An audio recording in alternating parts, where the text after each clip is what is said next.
Thank you, Mr. President. This week, the Senate may see an extreme example of how the minority can abuse its rights in a way that provokes the majority into an excessive use of its power.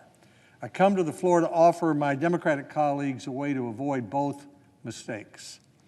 Here is the abuse of minority rights. More than a year ago, President Trump nominated John Rider of Memphis to serve on the board of directors of the Tennessee Valley Authority based on the recommendation that Senator Bob Corker and I made. Finally, this week, the Senate is likely to vote on Mr. Rider's nomination. Well, you might say, there must really be something wrong with Mr. Rider.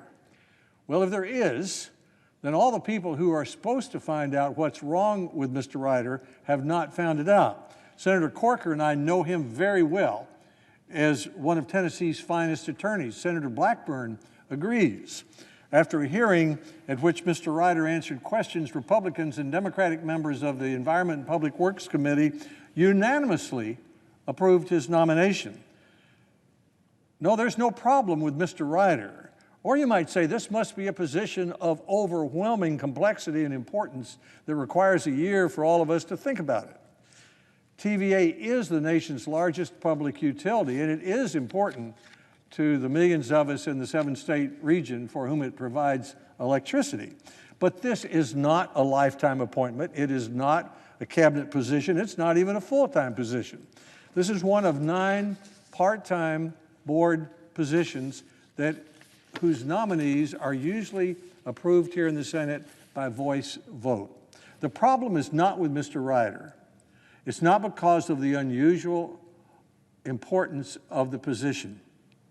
The problem is with the determination of the Democratic minority to make it nearly impossible for President Trump to fill the 1,200 federal government positions that require confirmation by the United States Senate as part of our constitutional duty to provide advice and consent.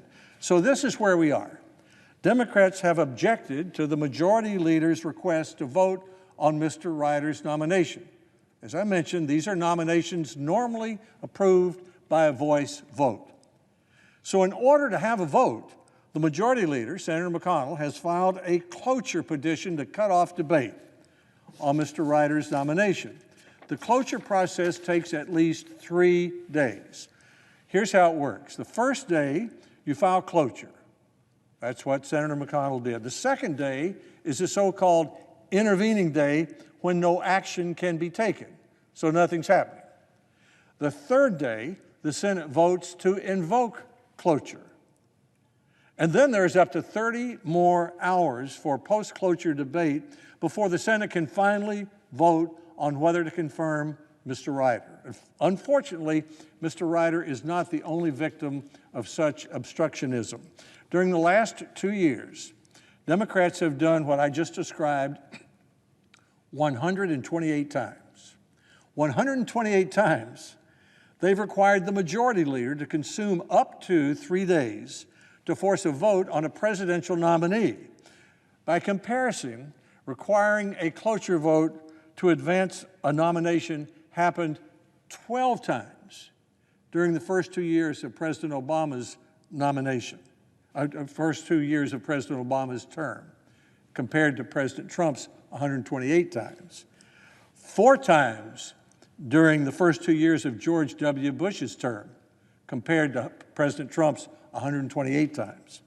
12 times during Bill Clinton's first 2 years, compared to President Trump's 128 times. And not once during George W. Bush's first 2 years in office was it necessary for the majority leader to file cloture to cut off debate to advance a presidential nomination. Not once, but it had to be done 128 times in the first 2 years of President Trump's time. This unnecessary obstruction has to change. The result of this extraordinary delay is considering nominees creates a government filled with acting appointees who, never having gone through the Senate confirmation process, are less accountable to Congress and therefore less accountable to the American people. And so at a time when many complain that the executive has become too powerful, the Senate is deliberately making itself weaker by diminishing our constitutional duty to advise and consent to individuals nominated to fill important positions, perhaps the Senate's best known role. This abuse of power by the minority is about to produce an excessive reaction by the majority, something I would think at least 9 Democratic senators who can see 2 years ahead would want to avoid. At least 9 Democratic senators hope to be the next President of the United States. Do they not know that some Republican will do to the next Democratic president's nominees what Democrats have done to President Trump's nominees? Let me ask that again. Do the 9 Democratic senators who want to be the next President of the United States, that election's about 20 months away, do they not know that some Republican will do to them, if they're elected, what Democrats have done to President Trump's nominees? The Senate's a body of presidents. What goes around comes around. All it takes will be one Republican senator objecting to a unanimous consent request to make it difficult for the next Democratic president to form a government, and this will continue the diminishment of the United States Senate. Can Republican senators by majority vote change Senate rules to stop this obstruction? Yes, we can, and we will, if necessary. There are several ways to change the rules of the Senate. We can amend the standing rules of the Senate. We can adopt a standing order. We can pass a law. We can set a new precedent. We can change the rules by unanimous consent. All of these are rules of the Senate. The written rules of the Senate say that it requires 67 votes to amend a standing rule and 60 votes to amend a standing order. And there is recent precedent to change the Senate rules by majority vote.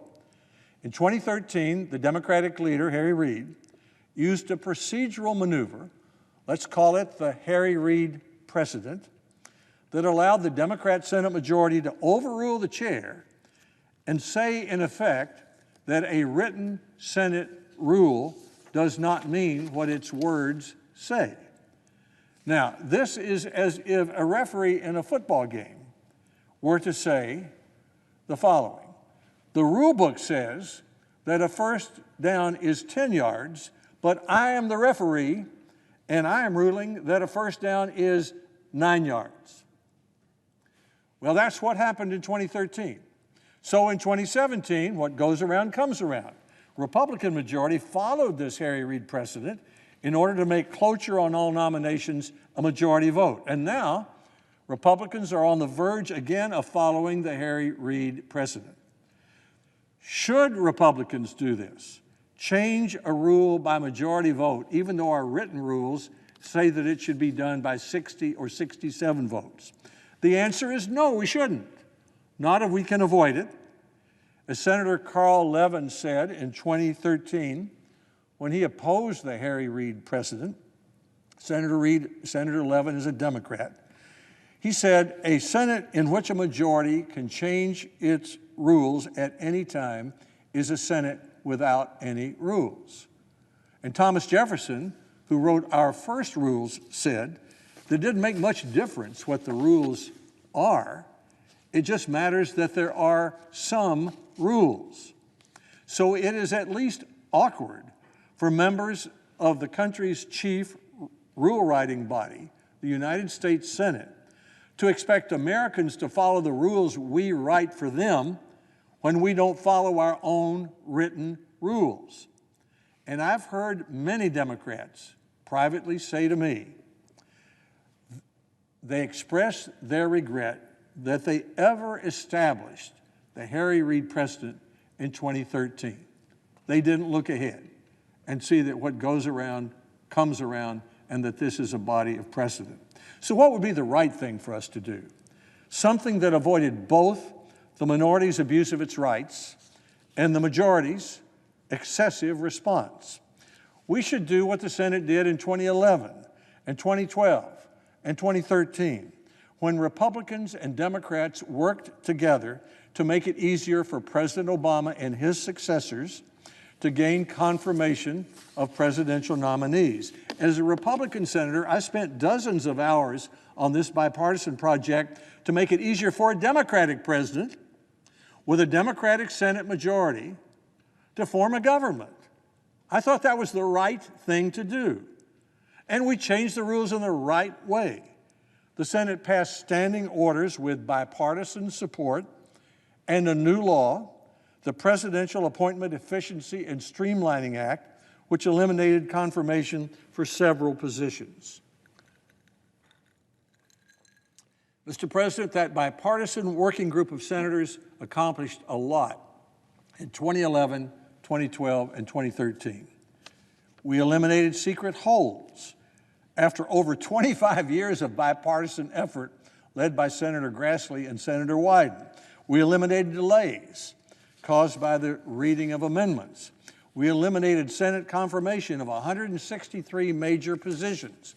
Now remember, what we were doing was working in a bipartisan way to try to make it easier for President Obama and a Democratic majority in the Senate to confirm the 1,200 presidential nominees that every president has to send over here for advice and consent. We did it for President Obama. We intended to do it for his successors as well. We eliminated 3,163 minor career positions. We made 272 positions so-called privileged nominations, which means these nominations can move faster through the Senate. We sped up motions to proceed to legislation. We made it easier to go to conference. And we limited post-cloture debate on sub-cabinet positions to 8 hours and on federal district judges to 2 hours for the 113th Congress. All of these changes took effect immediately or within 60 days. Now let me underscore what I'm about to say. Republicans did not insist in 2011, 2012, and 2013, when Barack Obama was president, that these new rules should be delayed until after the next presidential election, when there might be a Republican president. Republicans supported these changes for the benefit of this institution, even though they would immediately benefit a Democratic president and a Democratic Senate majority. I propose that we do that again.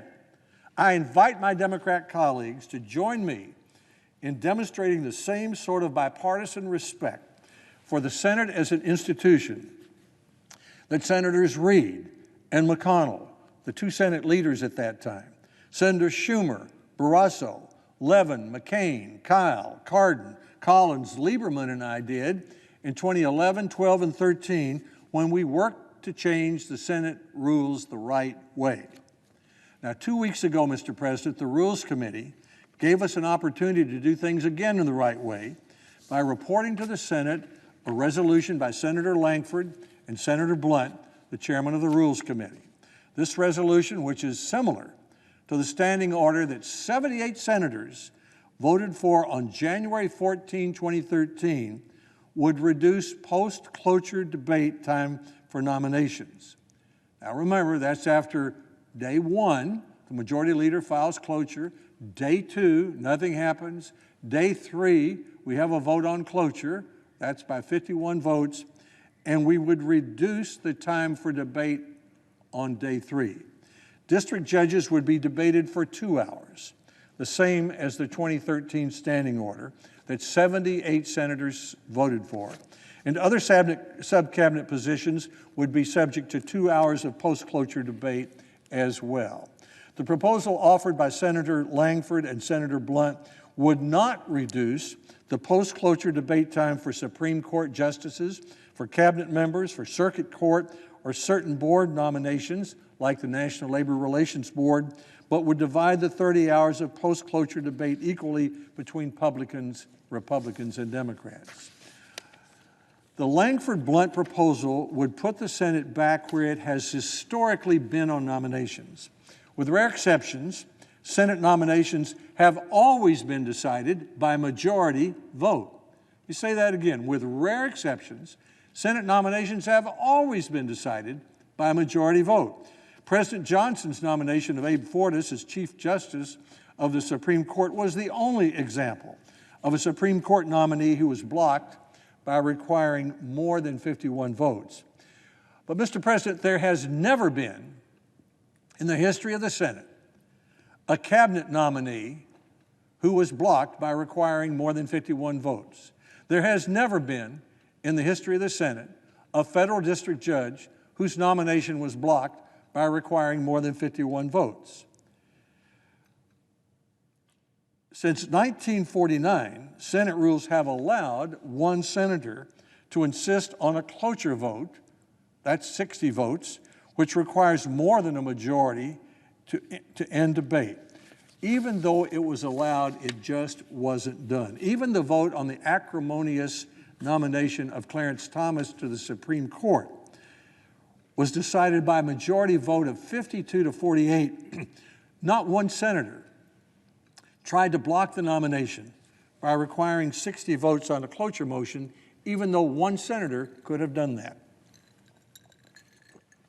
Only when Democrats began in 2003 to block President George W. Bush's nominees by insisting on a 60-vote cloture vote did that tradition change.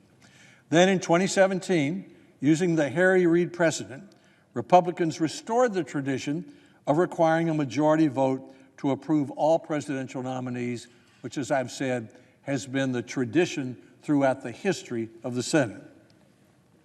Also, Mr. President, until recently, with rare exceptions, nominations have been considered promptly. After all, there are 1,200 of them, and the Senate has other things to do besides be just in the personnel business. For example, last month I was in Memphis for the investiture of Mark Norris, whose nomination languished for 10 months on the Senate calendar. The evening before, I had dinner with 94-year-old Harry W. Welford. In November of 1970, Senator Howard Baker of Tennessee had recommended Harry Welford to serve as a district court judge on the same court where Mark Norris now serves. By December 11, 1970, 1 month later, President Nixon had nominated Judge Harry Welford, and the Senate had confirmed him. All this happened in 1 month. Not all nominations have moved that fast. In 1991, a Democratic senator, using a secret hold, blocked President George H.W. Bush's nomination of me as United States Education Secretary. I waited on the calendar for 6 weeks. Those 6 weeks seemed like an awfully long time to me. And that was for a cabinet position.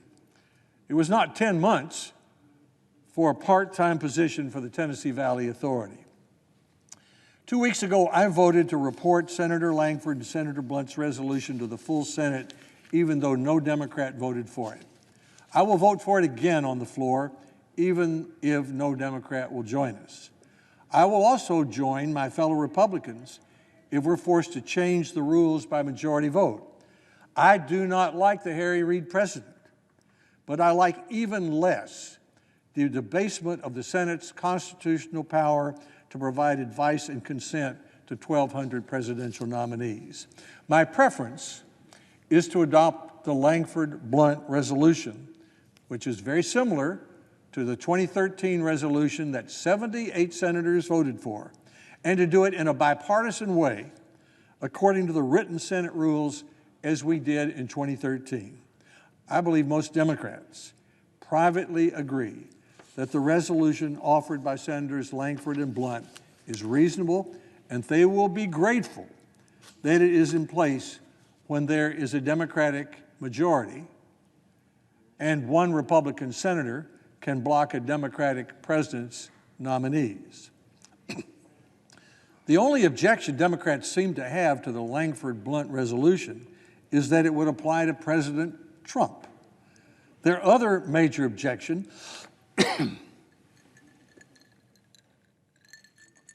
which is truly puzzling, is that the proposed change is permanent, and the change we made in 2013 was temporary. Well, I wonder if Democrats would like it better if we made this change in the Senate temporary, only applying to the remainder of President Trump's term. So this is my invitation to my Democrat colleagues. Join me and Senators Lankford and Blunt in supporting their resolution, or modifying it if you believe there's a way to improve it. and work in a bipartisan way exactly as we did in 2011, 12, and 13. A year or so ago, one of the Supreme Court justices was asked, "How do you justices get along so well when you have such different opinions?" This justice's reply was this: "We try to remember that the institution is more important than any of our opinions." We senators would do well to emulate the Supreme Court justices in respecting and strengthening this institution in which we are privileged to serve. One way to do that is to join together to restore the prompt consideration of any president's 1,200 nominees, and do it in a bipartisan way that shows the American people that our written rules mean what they say.